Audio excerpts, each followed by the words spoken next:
السلام علیکم ورحمۃ اللہ۔ سورہ بقرہ مدنی صورت، دوسرے سپارے کا 11واں رکوع، آیت نمبر 218۔ اعوذ باللہ من الشیطان الرجیم، بسم اللہ الرحمن الرحیم۔ ان الذین آمنوا والذین ہاجروا وجاہدوا فی سبیل اللہ اولئک یرجون رحمت اللہ واللہ غفور الرحیم۔ جو لوگ ایمان لائے اور جنہوں نے ہجرت کی اور اللہ کی راہ میں جہاد کیا، وہی اللہ کی رحمت کے امیدوار ہیں، اور اللہ بڑا بخشنے والا، نہایت رحم کرنے والا ہے۔ جی، یہ آیت دراصل مجاہدین کے اسی دستے کے متعلق ہے جنہیں نخلا کی طرف بھیجا گیا تھا۔ ان مجاہدین کو یہ تردد تھا کہ آیا اس جہاد کا ثواب بھی ملتا ہے یا نہیں، کیونکہ اس میں دو غلطیاں ہو گئی تھیں۔ ایک یہ کہ انہوں نے رسول اللہ صلی اللہ علیہ وسلم کی اجازت کے بغیر جہاد کیا تھا۔ دوسری غلطی یہ کہ یکم رجب کو لڑائی کی جس کا انہیں علم نہ ہو سکا۔ تو اللہ تعالیٰ نے فرمایا انہیں اللہ کی رحمت کا امیدوار ہونا چاہیے، کیونکہ اللہ تعالیٰ غلطیوں کو معاف کر دینے والا ہے، مہربان ہے۔ جہاد دراصل ہر اس کوشش کا نام ہے جو اسلام کی راہ میں مزاحم ہونے والی رکاوٹوں کو دور کر دے۔ اگر کوئی شخص ذہن سے اس قسم کی تدابیر سوچتا ہے یا کافروں کی تدابیر کا توڑ سوچتا ہے تو یہ بھی جہاد ہے، اور اگر کوئی شخص زبان یا قلم سے اس مقصد پر دوسروں کو آمادہ کرتا ہے یا اسلام کے دشمنوں کے اعتراضات کی تردید کرتا ہے اور انہیں جواب دیتا ہے تو یہ بھی جہاد ہے۔ یعنی ہر امکانی کوشش کو اس مقصد میں صرف کر دینے کا نام جہاد ہے، اور اس کی آخری حد یہ ہے کہ اگر جان کی بازی لگانے کی ضرورت پیش آئے تو اس سے بھی دریغ نہ کرے۔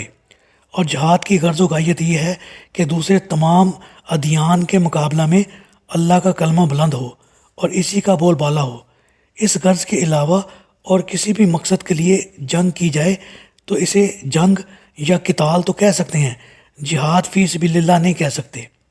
چنانچہ ابو موسیٰ اشعری رضی اللہ تعالیٰ عنہ فرماتے ہیں کہ ایک گوار آپ صلی اللہ علیہ وآلہ وسلم کے پاس آیا اور کہنے لگا، یا رسول اللہ، کوئی شخص لوٹ حاصل کرنے کے لیے لڑتا ہے، کوئی ناموری کے لیے، کوئی بہادری کے جتانے کے لیے، اور کوئی قبائلی حمیت کے لیے لڑتا ہے، تو ان میں سے اللہ کی راہ میں کون لڑتا ہے؟ آپ صلی اللہ علیہ وآلہ وسلم نے اپنا سر مبارک اوپر اٹھایا، کیونکہ آپ بیٹھے تھے، وہ کھڑے کھڑے سوال کر رہا تھا۔ آپ صلی اللہ علیہ وآلہ وسلم نے فرمایا، جو کوئی اس نیت سے لڑے کہ اللہ کا کلمہ بلند ہو اللہ کی راہ میں، وہی لڑتا ہے۔ اس مضمون کی اور بھی احادیث بخاری اور مسلم میں مذکور ہیں، جن کے استقصاء سے معلوم ہوتا ہے کہ جنگ میں شرکت کے لیے عوام الناس میں 5 قسم کے محرکات ہی پائے جا سکتے ہیں۔ نمبر 1، بعض لوگ اس لیے لڑتے ہیں کہ لوٹ مار سے مال ہاتھ آ جائے یا مال غنیمت کے علاوہ دوسرے دنیاوی مفادات حاصل ہوں گے۔ نمبر 2، کچھ اس وجہ سے لڑتے ہیں کہ ان کا نام تاریخ میں ثبت ہوگا۔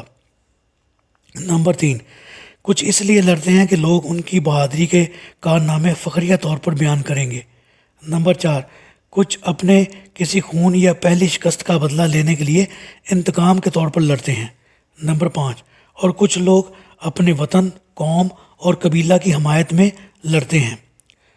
اگر منظر غائر دیکھا جائے تو معلوم ہوتا ہے کہ آج کی متمدن دنیا میں بھی انسان کی ذہنی سطح اس مقام سے ذرا بھر بھی بلند نہیں ہو سکی، صرف انداز اور اطوار ہی بدلے ہیں۔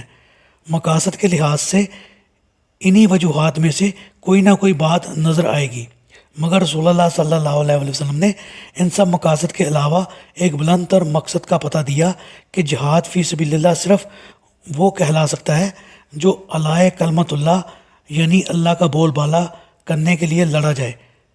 بالفاظ دیگر، دنیا سے فتنہ اور فساد ختم کر کے اسے احکام اور فرامین الہی کے سامنے سر جھکا دینے کا نام جہاد فی سبیل اللہ ہے، جس میں انسان کی اپنی کسی ذاتی خواہش کو ذرا بھر بھی دخل نہ ہونا چاہیے۔ جنگ کے متعلق یہ تصور دنیا بھر کے لیے ایک انوکھا تصور تھا، حتیٰ کہ آپ صلی اللہ علیہ وسلم کے تربیت یافتہ صحابہ کرام بھی ابتدا میں اس تصور جہاد پر بہت متعجب ہوئے۔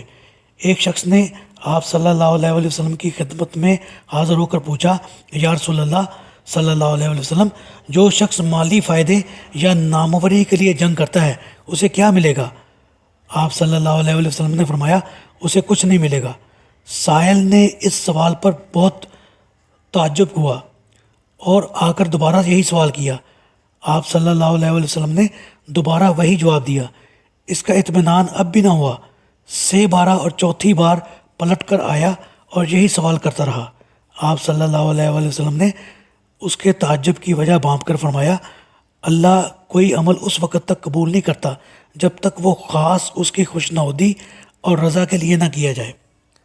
اللہ سے دعا ہے اللہ تعالیٰ ہمیں ہر کام اپنی اللہ کی خوشنودی کے لیے کرنے کی توفیق عطا فرمائے، آمین۔